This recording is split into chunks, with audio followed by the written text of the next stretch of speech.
Welcome back, folks. Sport Federation TV, where, of course, we keep talking about sport in the Western Cape. And you'll know that on a number of occasions during the year, we have, of course, spoken about gymnastics. And we've had a number, well, before lockdown, in fact, we had gymnastics in the studio all the time. A lot of different codes involved in gymnastics. Now, with lockdown, we're crossing remotely. And one of the codes that we haven't touched on just yet is rhythmic gymnastics. And the representative for rhythmic gymnastics in the Western Cape, and of course high performance rhythmic gymnastics coach Natasha Galukin joins me on the show now. Natasha, great to have you on the show. How are things there with you? All right, thank you. All well. Natasha, let's start at the beginning. As you heard me there, we have a number of gymnastics codes, of course. We've had some of them on the show during the lockdown period, from things like freestyle and trampolining and so on. Whereas I'm no expert, you're going to have to start at the beginning for me. What is rhythmic gymnastics? So rhythmic gymnastics is very beautiful, graceful sport for the girls. It was initially created for the girls. It came from, I would say, it came from Russia, but then it became popular all over the world very quickly. In rhythmic gymnastics, we have 5 different operators: hoop, ball, clubs, ribbon, ball. Some girls, lower level girls, they do it freehand routines as well. But I think from the next year, the rope will be out of the program as not very visual and spectacular apparatus. So it will be ball, hoop, clubs, and ribbon left. And Natasha, when you do rhythmic gymnastics, do you do the rhythmic gymnastics at the same club as trampolining or some of the other codes, or do you need a different type of facility? The floor is the same, I would say, as artistic gymnastics, a 13 by 13 meters, and no apparatus on the floor. It's just a mirror-led floor. I think rope skipping also using the same size, but no carpet. So we use the carpet for rhythmic, because we have a lot of acro to do. When you say acro, do you mean acrobatics? Are we talking about things like somersaults and so on? Not in rhythmic, but we have different acro and semi-acro elements and performing in a high speed. And rhythmic is very technical sport now. So yes, we're using floor a lot.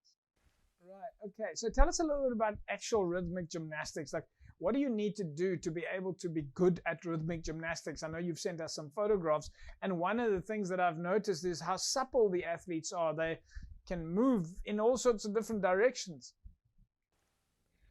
Yes, rhythmic gymnastics, the girls in rhythmic, they have to be very strong, they have to be flexible, they have to be coordinated,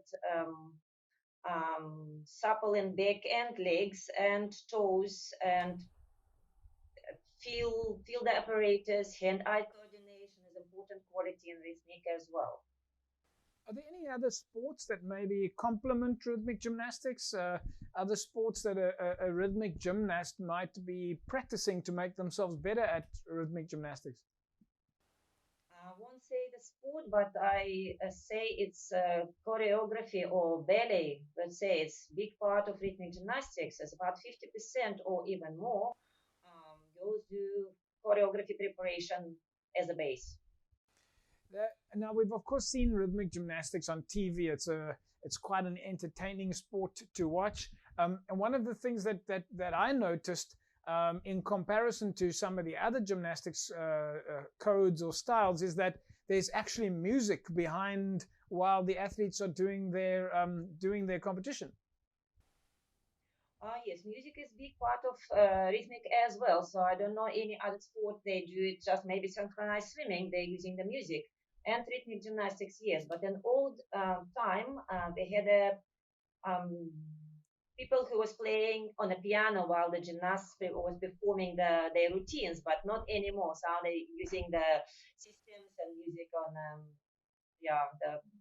the music playing. Is that where it comes from? Is that where it comes from? Where you mentioned that maybe rhythmic gymnastics started in Russia. Is that how one of the components is kids would be training in a hall and someone sitting on a piano and playing, and the gymnasts were doing their thing? Yes, it was in the competitions. It was a practices. And each practice, they had a musician who was sitting at a piano and was playing. Yes, but it's if the gymnast was dropping the apparatus, the music was slowed down by the musician. And then, yeah, That's fantastic. It was very convenient. So of course today you put the music on, you can't slow it down. It's a full song. How much do the athletes have different type events with different types of music? I'm assuming if they do a competition, do they only do one event and finished, or do they do until they win in the finals? No, the individual gymnasts, they're using the same music and the same routines for all round and finals. But the gymnasts in the group, they have two different compositions. I know this cycle, the Olympic cycle, they had 5 balls and a hoop and clubs. So there's balls, hoops, and clubs, and then rope. Are those the 4? Did I get them all right? Ribbon, you forgot the ribbon? Oh, the ribbon. Yes, of course, the ribbon is right. We've seen the ribbon, which is attached, I think, to the end of a stick, and then they throw it up in the air. But talking about throwing it up in the air, do you need a very high space, a very high building to do rhythmic gymnastics? Yes, in international events, it's about more than 10 meters high. But for here in Cape Town, in South Africa, we have about 8 meters, maybe a few holes like this. Yeah, right. But we need the biggest hoop. Yeah. Tell us a little bit about the athletes in the Western Cape. How are we doing from a performance point of view? We know that you've had some great success coaching some of the athletes at a very high level. Yes, 2 of my gymnasts, I was doing gymnastics from 5 years old, and now one of them 15, one of them 17. But this year, from next year, they both competing in senior level. So actually, they competing against each other. It's 2 sisters, so we'll see how it will go. And then just a last question, Natasha. If anybody wants to join, if somebody's watching the show right now and they've seen some of these beautiful pictures that you've sent us, and they think that this is something that they want to get their children involved in, how do they get started? So we have a few clubs who's allow the girls to start from, or taking the girls from age 5, I would say, maybe somebody earlier. So it's just come and join the club. So the northern suburbs, we are at the northern suburbs in Belleville, and in Edgemead, it's still northern suburbs. Yeah. Okay. And I see that, of course, your website is on the bottom, westerncapegymnastics.com, and I'm assuming people can also visit your website and try and find a club close to them. Absolutely. Yes, absolutely. Fantastic, Natasha. Thank you very much for joining us. We look forward to finding out how the athletes are doing and putting them on TV and talking about all your success stories.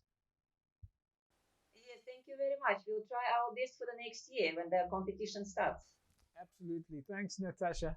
There we go, folks. Natasha Galukin. She's, of course, high performance coach for Western Cape Gymnastics. I think that our gymnastics code is another one of those codes that is doing really fantastic. And of course, we hope to see that the Olympics are there and we get a lot of Western Cape athletes competing in the Olympics. But we know that they're in good hands. And well, you heard it there firsthand. If you want to get yourself signed up or the kids signed up, just go and visit the Western Cape Gymnastics website, www.westerncapegymnastics.com, and go and find a club near you and get involved, get signed up. Folks, we'll take an ad break. When we come back from the break, we'll carry on talking about sport in the Western Cape. Back in a sec.